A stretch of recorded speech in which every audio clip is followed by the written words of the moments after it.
আসসালামু আলাইকুম রহমতুল্লাহ বারাকাতু। ভাই, দুনিয়াটা হচ্ছে 2 দিনের। তার কারণ আমরা 2 দিনের জন্য আসছি নিচে দুনিয়াতে। কিন্তু আমরা নিচে দুনিয়াতে আসি নিজেরা অনেক কিছু পরিবর্তন করে ফেলাইছি। কোটিপতি হয়ে গেছি, টাকা পয়সা চিনে গেছি। তার ভিতরে আমাদের কোনো গরিবের লাগিয়া কোনো নাই। কেমনে আরো বড় লোক হবো সেটা চিন্তা। গরিবের হেলাবেলা, তুচ্ছ ব্যবহার এগুলো চলে। কোটিপতি যাতে অল্প থেকে একটু বড় হয়েছে এতে কিছু দান করে, ইয়ার পরে আবার আপনার আর একটু যদি ওইসা হয় ইয়ার আর দান বন্ধ করে একটিয়ে দেয়। এই পরিস্থিতি আমাদের দেশে। ওই ভাই, 2 দিনের দুনিয়ায় কিছুই থাকবে না, সবই চলে। নিচে দুনিয়াতে সবই থাকবে, আপনি আর আমি থাকবো না। আমরা 3.5 হাত কাপড় নিয়ে, এই সাদা কাপড় নিয়ে মাটির নিচে যাব, 3.5 হাত মাটির নিচে। কিন্তু আমাদের ওই চিন্তা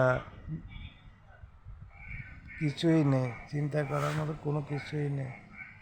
কারণ উপরে ভালো আছি, কিন্তু ওনার কাছে যাইতে হবে, ওনার কাছে হাজার হাজার বছর থাকতে হবে। কিন্তু ওনার লাগে কোনো কিছু করতেছি না, শুধু করতেছি কত বড় করে দালান করব, কত কিছু করে চলবো।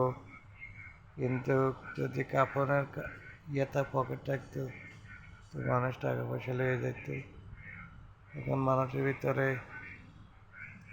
ভালো সত্যি কোনো কিছু দেখতেছি না, তাও পাইতেছি না।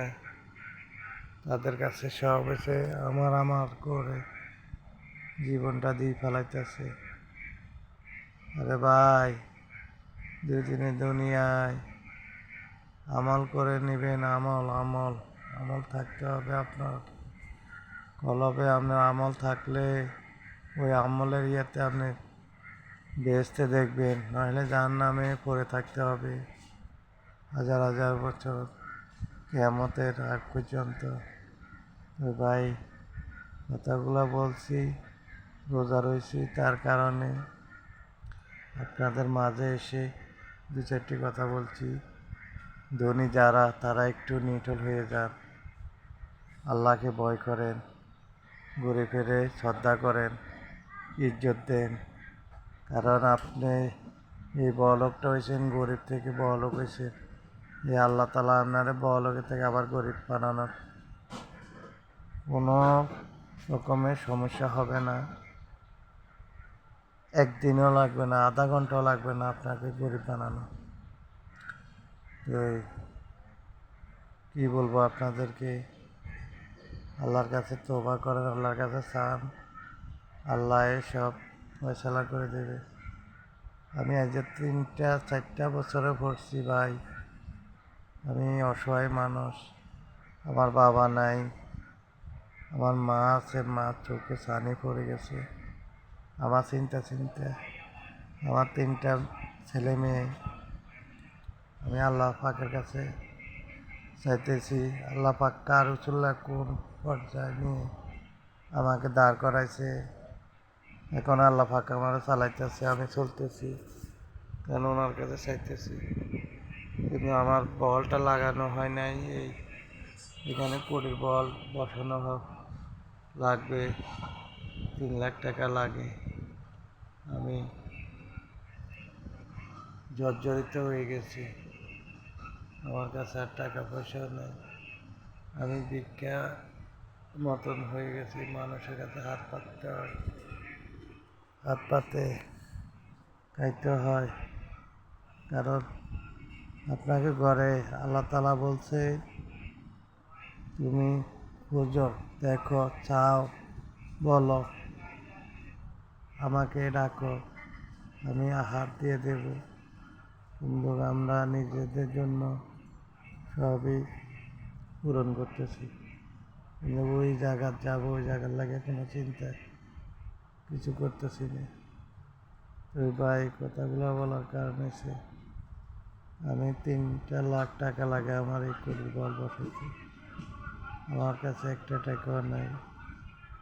আমি কারো কাছে খুঁজতে যাইতেছি না এখনো, কারণ আমার তো খুব খারাপ লাগে। আরে মানুষ তো মানুষ নাই, অমানুষ হয়ে গেছে মানুষ। যারা কোটিপতি তারাও অমানুষ হয়ে গেছে, কারণ তাদের কাছে 2 টিয়া হাঁসটিয়া ছাড়া তারা দিতে পারে না, কারণ তাদের আরও কেমনে পাহাড় পর্বত করে টাকা পয়সা বানাবো এটাই চিন্তা করে। আরে বাইরে একটা লোকে চারটা একটা একটা লোকে 6-7টা লোকের খাওয়াইতেছে। সে ভিক্ষা করে খাওয়াক, সে চুরি করে খাওয়াক, যেমনি খাওয়াইতেছে। কিন্তু ওই লোকটারে যদি আপনি একটু সহযোগিতা হাত বাড়িয়ে দেন, বা আপনি যদি একটু তার দিকে খেয়াল করেন, অনুমতি তার কাছে যদি আশ্রয় করেন, তারা শ্রদ্ধা করে যদি তাদের দেন, তাহলে সে আগাই যেতে পারে। এখন আমাদের গ্রামে চলে, ধরেন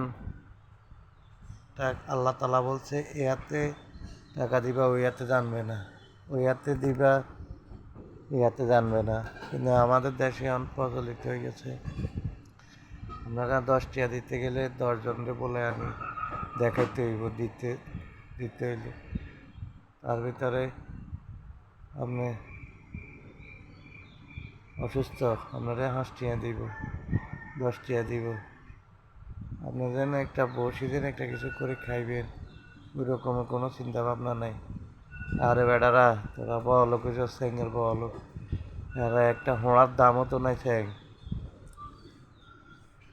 রোজা রয়েছে কি কমু, মানুষের বিবেকের গোষ্ঠী ছুঁতাম, মানুষের বিবেক নেই। যে বিবেক থাকতো এই লোকটা যে এতটা বছর ঘরের ভিতরে বসে রয়েছে, শুয়ে রয়েছে, এরা একটু এভাবে দিই, এতে না আগামীবার আরেকজনকে দিতে পারে না। সিরিয়ালে ব্যাকেরে 500, 200, 300 এভাবে দিয়ে যায়। আমরা মনির মতন হয়ে গেছি, কারণ আমরা তো অসহায়। গরিব তো আল্লাহ বানাইছে, এমন গরিব বানাইছে কারণ আমরা মনির তো খারাপ হয়ে গেছি। কারণ মনিরা তো অতদিন খুঁজে, অতদিন আমরা তো খুঁজতে পারি না, অতদিন আমরা চাইতে পারি না, লইতে পারি না। এটা হলো আমরা অন্যের মতন আমরাও 2টি-1টি আগাজ হয়েছি। এটা হচ্ছে আমাদের দেশের প্রচলিত, কারণ টিয়ালা আরও টিয়া বানাইতে টিয়া কমে যাবে। একটা লোকের চিকিৎসার জন্য 3 লাখ টাকা লাগে, তারে দিনে 5-10 হাজার টাকা দিই, আস্তে আস্তে সে উঠুক 3 লাখ টাকা গোলাইল, কারণ সে 3 লাখ টাকা গোলা অপারেশনটা হয়ে তার ফ্যামিলিটা বাঁচাইল।